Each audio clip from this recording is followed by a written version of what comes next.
suis pas content. Il y a la violence sexuelle qui augmente. Ouais, la violence sexuelle. Mais rassurez-vous, Gérard Collomb is in the place. Au mois d'octobre prochain, une plateforme de signalement de ces violences sexuelles et sexistes, de manière à ce que les femmes qui sont victimes de tels faits puissent plus facilement les signaler. Ça va être long, ça va être très très long. GG, donc si je comprends. Le but, c'est de créer un espace, un moyen, un outil, où les gens qui sont victimes d'agressions sexistes, de violences sexuelles, puissent porter plainte, afin que cela crée un lien entre cet organe et l'institution judiciaire, et que donc la personne qui les a agressés sexuellement puisse être poursuivie par la justice. Ça existe déjà, cet endroit merveilleux, GG. Ça s'appelle un commissariat de police. Police, le truc dont est le patron, c'est... Non, il sert à rien. Il n'a plus toute sa tête, il est incontinent. Gérard Collomb. Non mais sans déconner, je veux dire, qu'est-ce qui te dérange dans le commissariat de police en fait? On hésite évidemment à aller au commissariat sous le regard de l'environnement. Ah mon Dieu, l'environnement! Non, il m'a vu, l'arbuste là-bas! De quoi tu parles? Oui, l'environnement. Attends, il faut aller lentement pour qu'on arrive à se comprendre, c'est toujours très compliqué. On en a pour des heures. L'environnement, donc les femmes, par exemple le mec qui les tabasse, voilà, c'est vrai qu'il va pas facilement, on a peur qu'il nous voit aller au commissariat. Mais enfin, à un moment, il n'est pas là, le mec. Ou alors, il est tout le temps là, et à ce moment-là, aller sur ta plateforme en ligne, remplir ton truc, en quoi c'est plus... Je comprends pas. Je comprends pas. Et même si, effectivement, oui, dans des petites villes, si tu veux, GG, effectivement, peut-être que plus le bouche à oreille fait que, on va voir, Madame Machin, elle est allée au commissariat. Mais oui, mais sauf que mon GG, on peut déjà porter plainte en ligne. Ça, c'était le premier point, si tu veux. On peut le faire, c'est tout à fait possible. Mais le problème, c'est que ça ne dispense absolument pas de confirmer sa plainte au commissariat. Donc ça ne sert à rien. Et même si tu voulais supprimer cet aspect-là, le procès, GG, il ne va pas se faire sur caramel. Donc il y a un moment, il va falloir se déplacer et tu auras une confrontation face au mec. Et quand le type va se prendre 800 € d'amende, alors qu'il est au RSA parce qu'il est traité de meuf de pute, il va pas aller en prison, GG. Comme vous, pareil, quand vous allez devant le tribunal, il n'y aura pas de casse prison. Par contre, il va sortir et ça va pas bien se passer. Effectivement, ça ne règle pas le problème, ça ne règle rien. On déposera plus facilement une plainte sur une plateforme internet. Oui, et pour justement soutenir les gens dans cette démarche de porter plainte, il y a un truc qui est vachement bien aussi, c'est les travailleurs sociaux dans les commissariats. Mais non, justement, le but, c'est pas de les augmenter. Donc ça, on commence à dessiner un peu le contour du projet. Bah oui, parce que ça a quelques avantages aussi, son truc, si on y pense bien. Déjà, quand on va recenser tous les ans le nombre de plaintes pour harcèlement sexuel ou violence sexuelle ou violence sexiste dans les commissariats, il y en aura beaucoup moins du coup, parce qu'il y en aura plein qui ont été faits sur Internet. Ils vont les rajouter, la République en... Oui, bien sûr, ils vont le faire. Oui, la République en marche. Ils ont toujours été très rigoureux sur les chiffres, la République en marche, il n'y a qu'à voir. Rien que l'élection de Macron à Lyon. Enfin bon, bref.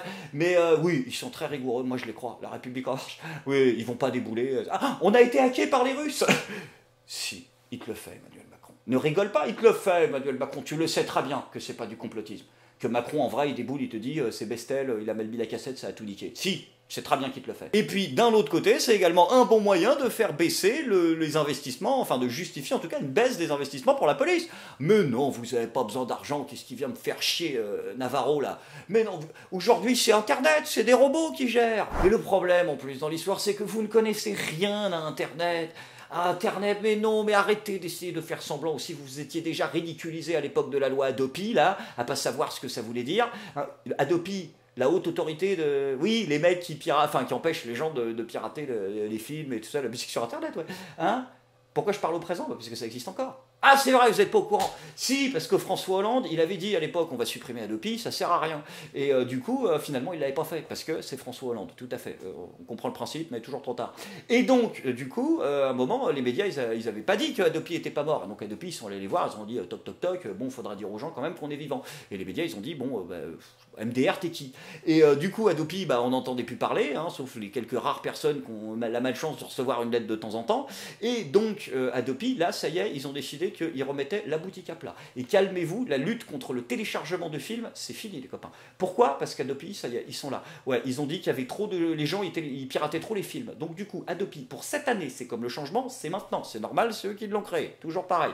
Et là, ils vont mettre un nouveau truc. Adopi, ils ont décidé qu'ils allaient s'intéresser au piratage via une nouvelle technologie, le streaming. Tu vois, je regarde très très loin là-bas parce que je me sens pas bien. Le streaming, c'est-à-dire que jusqu'à présent, vous essayez de traquer les gens qui téléchargent, enfin qui regardent de façon piratée des films sur Internet sans regarder les sites de streaming. Ouais, d'accord. Mais vous êtes au courant que plus personne télécharge les films en torrent depuis le début des années 2010, en fait, ou pas? Je veux dire, à quoi ça ressemble vos réunions de fin d'année tous les ans quand vous faites le bilan? Bon, écoutez les gars, je tiens à vous dire que comme d'habitude, on est les champions. Hein, pour la 8e année consécutive, le nombre de téléchargements de films illégaux sur Napster et sur Minitel sont de 0. C'est incroyable. Vous êtes des branques, d'accord? Et vu que vous voulez tout faire sur Internet, moi je vais suggérer une idée. Parce que quitte à ce que vous soyez mauvais, si vous voulez vraiment que tout soit virtuel, faisons un gouvernement virtuel. Hein, une assemblée nationale virtuelle aussi, sur Internet, hein, c'est-à-dire qu'on vous achète, vous êtes combien? Donc les députés, il faut une chambre, deux chambres, voilà, si on vous achète, allez, on vous paye 1200 abonnements chez Free tous les mois, hein, divisé par 65 millions, ça ne devrait pas nous revenir trop cher, hein, puis on économise les bagnoles de fonction, les frais de jardinier, les logements secondaires, les logements tertiaires, les bagnoles, les chauffeurs et les options Benalla. Bon, après, l'inconvénient de ce système, c'est que malheureusement, on pourrait plus être les témoins directs des grands moments de nos députés. Ces instants brillants de logos, hein, qui écrivent l'histoire de France de demain. Ces courageux hommes et femmes de conviction comme Aurore Berger. Aurore Berger, vous voyez qui c'est? Si, voilà, je m'acharne, ouais, c'est volontaire. La dame du dernier épisode qui voulait mettre des chats à l'Assemblée nationale. Elle se fait emmerder en ce moment. Hein, sur quel sujet? La cause animale. Ben oui, sinon c'est pas drôle. Et donc, alors elle est vénère. Ah bah ouais, attends, parce que l'autre, elle s'est cassé le cul un week-end avec une stagiaire de chez elle à la maison qui la prenait en photo avec des greffières à la gueule, elle avait des plaques. Alors, ça se voit que c'est pas ses chats. Enfin bon, elle s'en bat les couilles en fait, dans la vraie vie. Et donc l'autre, tout ça pour quoi? Pour que on dise ouais, Aurore Berger, la cause animale. Donc l'autre, elle était vénère. Elle s'est pointée aux grandes gueules et elle a gueulé. Mais vous savez, il y a aussi pas mal de postures. Moi, je me souviens d'une grande déclaration de Monsieur Ruffin dans l'hémicycle sur le bien-être animal. Il n'est pas resté voter. Il s'est barré avant les votes. Alors moi, je veux bien. Hein. Je veux bien qu'après, soit les premiers à nous dire que nous, soi-disant, on est dans les postures, etc. Lui, il est venu, il a fait 15 minutes sur le sujet, mais derrière, il s'est pas fait les débats et il n'a pas voté. Alors, moi, j'étais là, j'ai voté. Bah oui, Aurore, mais il y a un problème en fait. À ce que tu dis, c'est le même problème que Gérard Collomb, le même problème que Adopi. T'as pas vu? Internet. Oui, Internet. Voilà, le truc où t'as Instagram. Sauf qu'il n'y a pas que Instagram, il y a aussi le site de l'Assemblée nationale. Un site magnifiquement bien fait sur lequel on peut revoir vos engueulades là quand vous êtes là. Et le deuxième, c'est le résumé, parce qu'on peut voir qui c'est qui était là, qui c'est qui a voté. Et qui c'est qui était pas là, qui c'est qui a pas voté. Eh ben c'est Aurore Berger. Voilà. Et qui c'est qui a voté par contre? Ben c'est François Ruffin. En fait, tu vois, je suis en train de me dire un truc. La République en marche, ils sont tellement pris la tête sur leur histoire de traque aux fake news. Parce que, eux, c'est leur gros truc. Tu vois, à l'époque, Valls, bon, il a fait chier tout le monde avec ses histoires d'antisémitisme. Eux, c'est les fake news. Hein, et donc, ils ont tellement étudié le truc qu'en fait, ils ont parfaitement compris comment ça marche et qu'ils savent très bien les utiliser maintenant. Après, attention, ne me faites pas dire ce que j'ai pas dit. Hein. Aurore Berger, c'est quand même quelqu'un de très compétent, de très présent, de très actif. Aurore Berger, c'est aussi des grands moments. Vous n'êtes pas plus que nous, ni des magistrats, ni des procureurs, mais vous devriez être, comme nous, particulièrement attachés à l'indépendance de la justice. Ça, c'est le epic fail du début, déjà. Elle regarde sa fiche au moment où elle dit indépendance de la justice. Elle te fait tout un pataquès, c'est-à-dire que toute sa phrase, elle comprend les mots. Mais dès que c'est indépendance de la justice, regardez, elle regarde sa fiche. Nous devrions, aujourd'hui, être totalement unis, tous ensemble, et vous ne devriez pas vous opposer de cette façon à l'indépendance de la justice pour... c'est génial. Comme nous, particulièrement attachés à l'indépendance de la justice. Vous devriez être, comme nous, attachés au bon déroulement des débats, ou alors assumer clairement la tentative de sabotage qui est la vôtre depuis le début de nos travaux parlementaires sur la réforme de la Constitution. Nous sommes là, nous sommes au travail, et nous voulons reprendre les travaux dans la sérénité. Oh, ça, je pense que tu devras y arriver à les reprendre dans la sérénité. Il n'y a personne. C'est pas compliqué. Hein. Moi, personnellement, par exemple, je suis très branché méditation. Si je veux un endroit calme pour bosser sur mes chakras, entre une pagode bouddhiste et l'Assemblée nationale en semaine, Ah ouais, moi je pars sur l'Assemblée. Hein. Que vous êtes incapable de mettre en place ici dans cet hémicycle. Merci Madame Berger. La parole est à Monsieur Dumont. Merci Monsieur le Président. Madame la garde des Sceaux, Monsieur le rapporteur général, Madame la présidente de la commission des lois, mes chers collègues, je voudrais faire un rappel au règlement pour signaler à notre collègue Berger que si elle avait suivi les débats depuis le début, elle n'aurait pas eu à relire la fiche que sa voisine venait de lire il y a quelques minutes.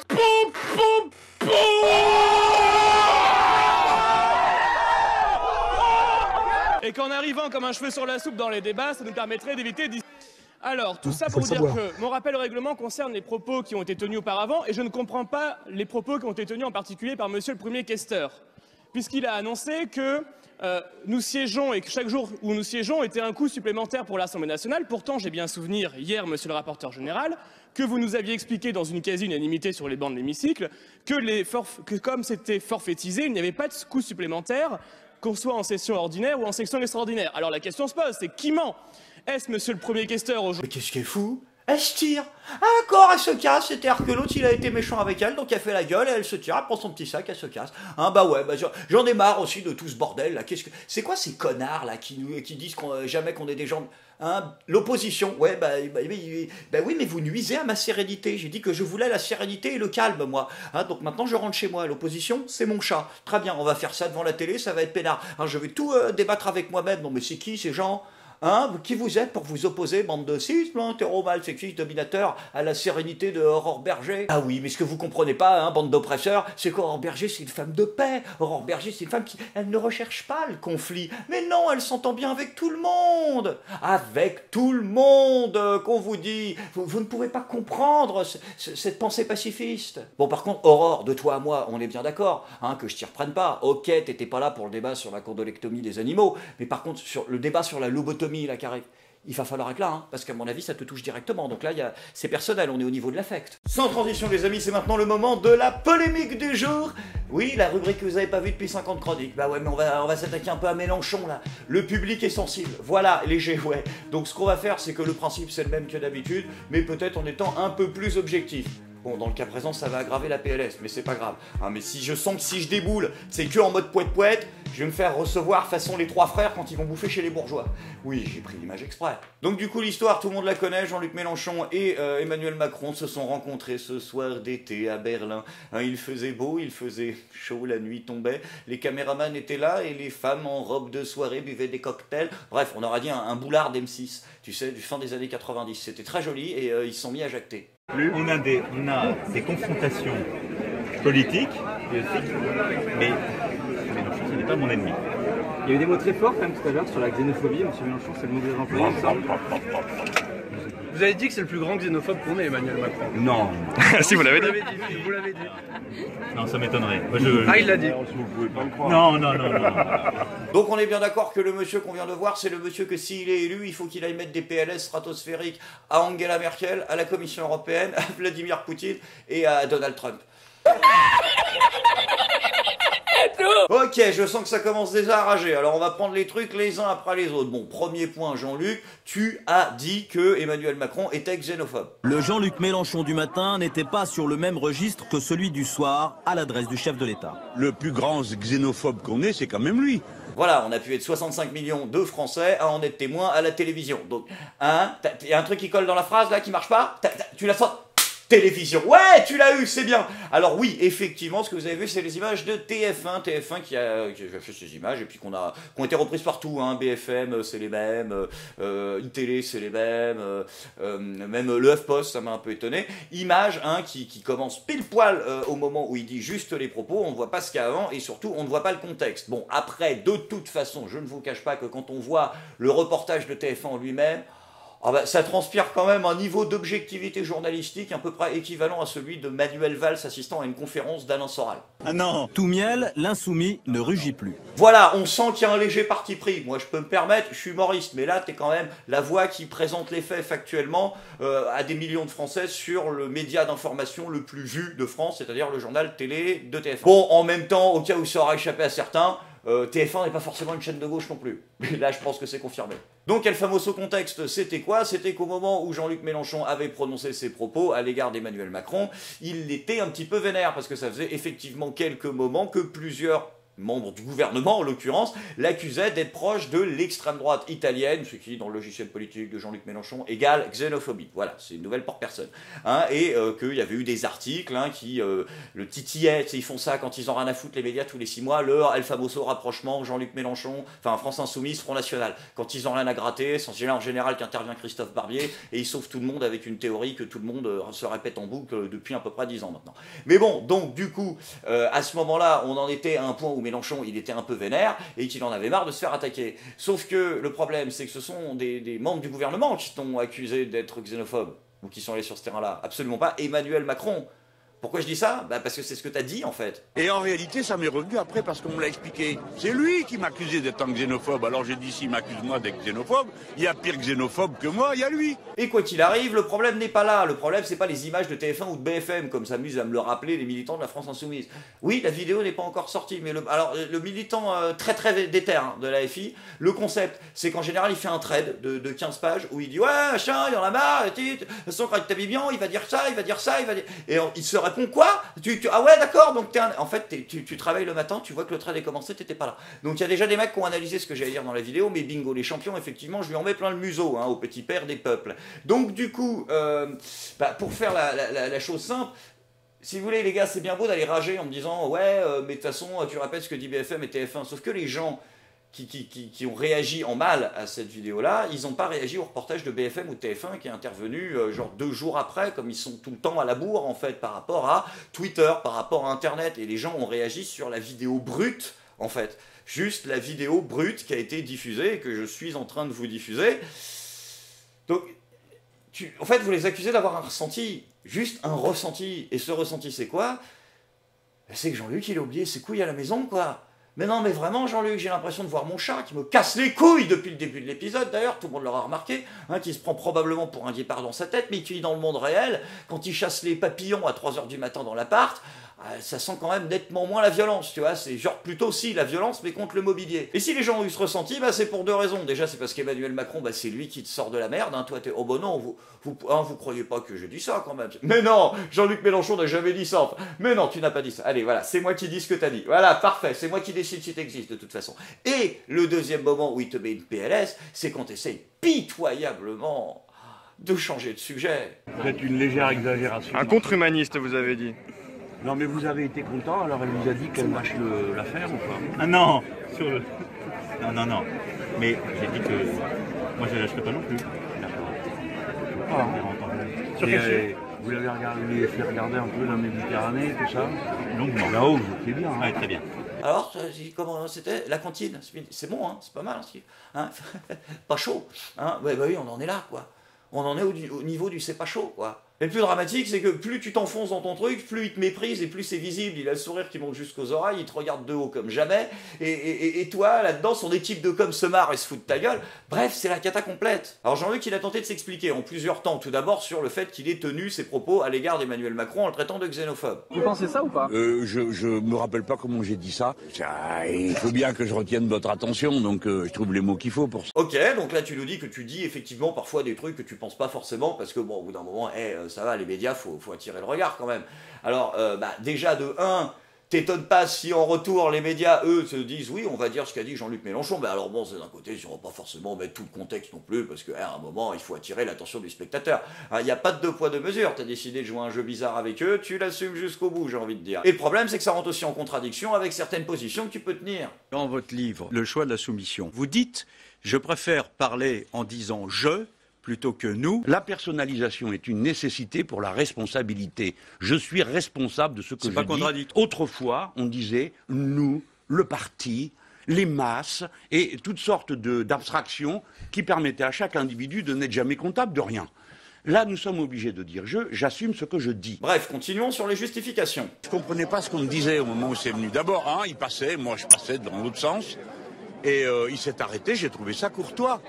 Et moi, je vais pas à minuit et demi dans un bar m'engueuler avec le président de la République. Enfin. Sauf que le problème, c'est que t'as peut-être pas envie de t'en prendre à Emmanuel Macron dans un bar à minuit, mais ça te pose nettement moins de problèmes de conscience de t'en prendre à Joe le Prolo dans la rue au milieu de l'après-midi. Pourquoi tu me parles comme ça? Pourquoi on vous respecte pas? Juge ma vie à vous défendre. Non. Juge ma vie. Non. Et c'est ça que pas mal de gens ont remarqué, et c'est ça qui les gave aussi. Il est à Marseille, il est dans ma circonscription, il y a une dimension de respect, on vit ensemble, quoi. C'est pas une atmosphère non plus, on se met des gifles. Sauf que là encore, Jean-Luc, quelque chose me dit que si tu t'en prends autant dans le museau, c'est peut-être parce qu'une partie de tes militants ont justement pas envie d'être dans ce grand espace démocratique de tolérance et de liberté, et qu'ils ont peut-être envie de voir, contrairement à ce que tu proposes, un peu moins de respect. Non, je ne te respecte pas. Et un peu plus de gifles. Maman. Le plus dramatique dans l'histoire, en tout cas ce qui m'attriste le plus, c'est de te voir sortir la carte du vivre ensemble. Il y a une dimension de respect, on vit ensemble, quoi. Non mais sans déconner, tu nous la sors pour ça, cette minable petite PLS ou net? Non, parce que je te jure, à chaque fois que tu nous la sors, la carte du vivre ensemble, tu prends un point PS, et c'est jamais bon pour l'image. Donc là, tu nous dis, ouais, on vit dans le même espace, tous ensemble, voilà, nous vivons ensemble, pourquoi devrions-nous nous comporter comme des chiffonniers? Mais pourquoi? Parce que pour vivre ensemble, il faut vivre, et que l'inverse de vivre, c'est mourir. Mourir comme les personnes âgées qui meurent tous les jours sur les brancards des lits d'hôpitaux à cause de la politique d'Emmanuel Macron. Mourir comme les agriculteurs qui se pendent tous les jours dans leur grange à cause de la politique d'Emmanuel Macron. Ou mourir comme cet enfant syrien qui se prend dans des bombes sur la gueule parce que Pose Caca a décidé de montrer à tout le monde que c'était lui le chef des G.I. Joe et qui te bricole des preuves d'une énième attaque de Bachar el-Assad et qu'ensuite même son équipe de com te dit que c'était bidon et qu'il y va quand même et que c'est pas grave. D'accord? Donc, moi je veux bien que toi tu considères que cette politique qui tue, concrètement, elle ait une place dans le vivre ensemble. Super. Mais alors, faut arrêter de nous casser les couilles avec Robespierre. Et le pire, c'est que tu réponds même pas à un mec qui t'insulte, en fait, parce que quand il te dit que tu n'es pas son ennemi, c'est une insulte, Jean-Luc, au vu de ce que tu es censé représenter. Même ce gros con de Flamby est capable d'aller expliquer que son ennemi, c'est la finance, et finance, c'est Emmanuel Macron. Dans le dictionnaire des synonymes, c'est plus ou moins sur la même page. Donc, il y a un moment, au vu de ce que tu es censé défendre comme projet, tu devrais être son ennemi. Pourquoi? Parce qu'il devrait être le tien. Et là où la PLS est encore plus suprême, c'est que tu ne vois même pas pourquoi Emmanuel Macron sourit. Tout le monde est là en se pensant que oui, Emmanuel Macron, il se marre parce que Jean-Luc Mélenchon il bégaye. Non, Emmanuel Macron il se marre parce qu'il a compris que le coup qui va nous la mettre là pour les européennes est en train de prendre.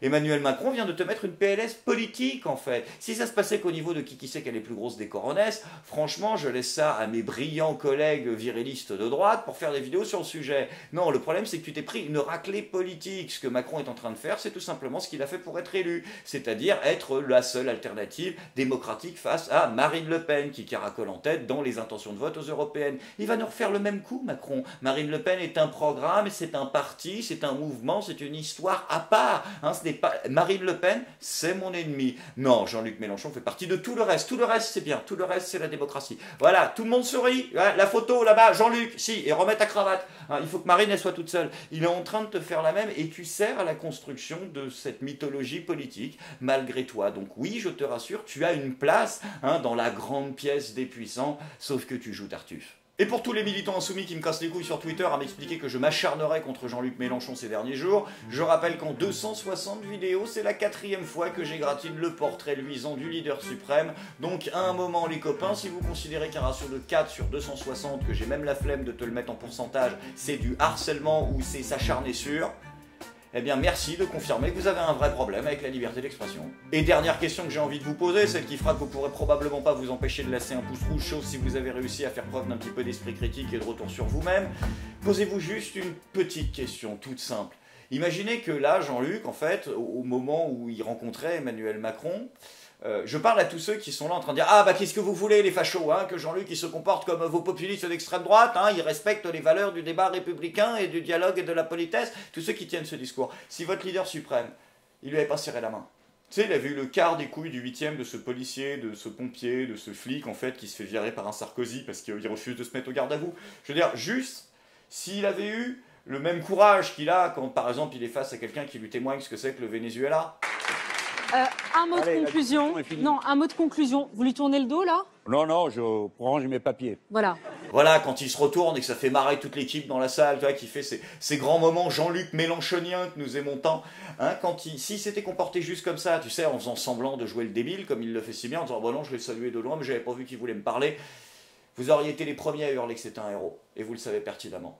Sans déconner, t'es en train de me dire que tu serais revenu sur Twitter en disant « Ah, moi j'ai été scandalisé par le manque de décence et de tolérance républicaine de Jean-Luc Mélenchon, mais que dalle, et j'aurais été derrière vous. » Et peut-être que là, il aurait pu continuer à nous parler de Robespierre. Donc en attendant les copains, je suis désolé, posez-vous sincèrement cette question, et arrêtez de me casser les couilles. Je dis ça, je dis rien. En vous remerciant, bonsoir, je suis pas content.